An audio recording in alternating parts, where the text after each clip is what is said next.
నమ శివాయ. ఓం శ్రీమాత్రే నమః. ఈ రోజున మనము దక్షిణాయనంలో చివరిగా వచ్చేటువంటి గొప్ప పండుగ వైకుంఠ ఏకాదశి లేదా ముక్కోటి ఏకాదశి గురించి ఈ రోజున మనం తెలుసుకుందాం. అసలు మనకి ప్రతి నెలలో ఏకాదశి బహుళపక్షంలో శుక్లపక్షంలో ఏకాదశి అనేటువంటిది సాధారణంగా వస్తూ ఉంటాయి. కాకపోతే ఈ ఏకాదశికి మాత్రమే ఎందుకు అంత గొప్ప ప్రాశస్త్యము, అసలు ఈ ఏకాదశికి ఎందుకు వైకుంఠ ఏకాదశి అని ముక్కోటి ఏకాదశి అనేటువంటి నామకరణాలు ఎందుకు వచ్చాయో ఇప్పుడు మనం తెలుసుకుందాం. పూర్వం ఒకప్పుడు చంద్రావతి నగరంలో ముర అనేటువంటి ఒక రాక్షసుడు ఏం చేశాడయ్యా అంటే, ఎవరైతే యజ్ఞ యాగాదులు చేస్తూ ఉన్నారో వారిని ఇబ్బంది పెట్టడం, ఎవరైతే దేవనామస్మరణ చేస్తున్నారో వాటన్నిటి కూడా విఘ్నాలు కలిగించడం, ఎవరైతే విష్ణు నామస్మరణ చేస్తూ ఉన్నారో వాళ్ళని ఆ నామం పలకుండా చేయడం అనేటువంటిది చేస్తూ ఉన్నాడు. కాకపోతే ఇక్కడ ఏమిటయ్యా సమస్య అంటే, ఈ యజ్ఞాలన్నీ కూడా ఆపేస్తూ ఉన్నాడు. ఈ యజ్ఞాలు ఆపేయడం వలన వర్షాలు అనేటువంటివి సమకాలంలో కురవవు. ఎందుకు అంటే మనకి భగవద్గీతలో శ్రీకృష్ణుడు చెప్పాడు, యజ్ఞాత్ భవంతి పర్జన్యో యజ్ఞకర్మ సముద్భవ, అన్నాత్ భవంతి పర్జన్యో పర్జన్యాత్ అన్న సంభవ. ఎప్పుడైతే మనం సవ్యంగా యజ్ఞాలు అనేటువంటివి చేస్తూ ఉంటామో ఆ యజ్ఞం ఫలం వలన ఈ యజ్ఞ ఫలం అనేటువంటిది ఇంద్రాది దేవతలందరూ కూడా తీసుకుని వెళ్ళి ఆ యొక్క ఫలంతో మనకి వర్షాలు అనేటువంటిది సకాలంలో కురిపిస్తారు. ఈ వర్షాలు సకాలంలో కురవడం వలన మనకి పంటలు పండుతాయి. ఈ పంటలు పండటం వలన మనకి ఆహారం అనేటువంటిది లభిస్తుంది. ఈ ఆహారం మనం తినడం వలన మనకి ఒక శక్తి అనేటువంటిది వస్తుంది. ఆ శక్తితో మరలా మనము దేవనామస్మరణ చేయడము, యాగాలు చేయడం ఇవన్నీ కూడా చేస్తూ ఉంటాము. కాకపోతే ఇక్కడ ఇతనేం చేశాడు, ముర అనేటువంటి రాక్షసుడు, వీళ్ళకి శక్తి ఎక్కడి నుంచి వస్తుందో ఆ శక్తిని ఆపేద్దామని చెప్పేసి ఈ యజ్ఞ యాగాదులన్నీ కూడా ఆపేస్తూ ఉన్నాడు.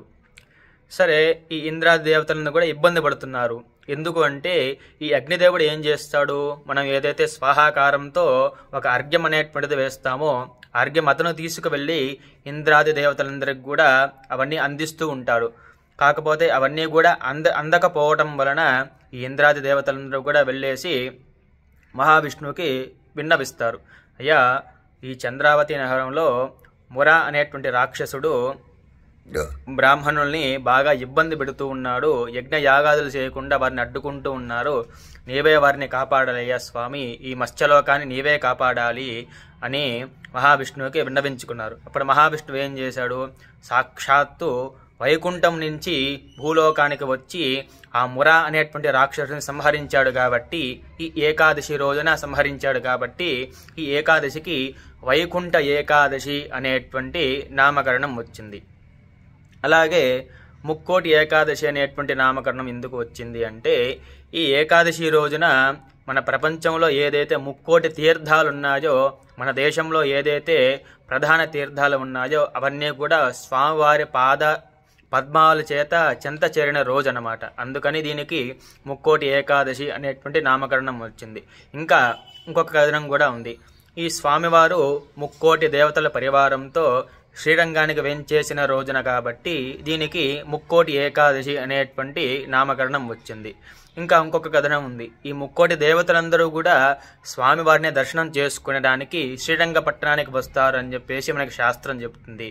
కనుక ఈ ఏకాదశి రోజున ఎవరో కూడా అందరూ యథావిధిగా విష్ణునామస్మరణ చేస్తూ వైష్ణవ ఆలయాన్ని సందర్శిస్తూ ప్రధానంగా ఈ రోజున ఉత్తర ద్వార దర్శనం అంతా కూడా చేస్తూ ఉంటారు. మీరందరూ కూడా యథావిధిగా ఉపవాసం ఉండి మహావిష్ణువు మంత్రమైనటువంటిది ఓం నమో భగవతే వాసుదేవాయ అనేటువంటి మంత్రాన్ని జపిస్తూ అందరూ కూడా ఈ యొక్క విశేషమైనటువంటి రోజున ఎవరు కూడా ఈ సమయాన్ని వృధా చేసుకోకుండా యథావిధిగా మహావిష్ణు నామస్మరణ చేస్తారు అని చెప్పేసి కోరుకుంటున్నాను. ఓం నమో భగవతే వాసుదేవాయ. ఓం నమః శివాయ. ఓం శ్రీమాత్రే నమః.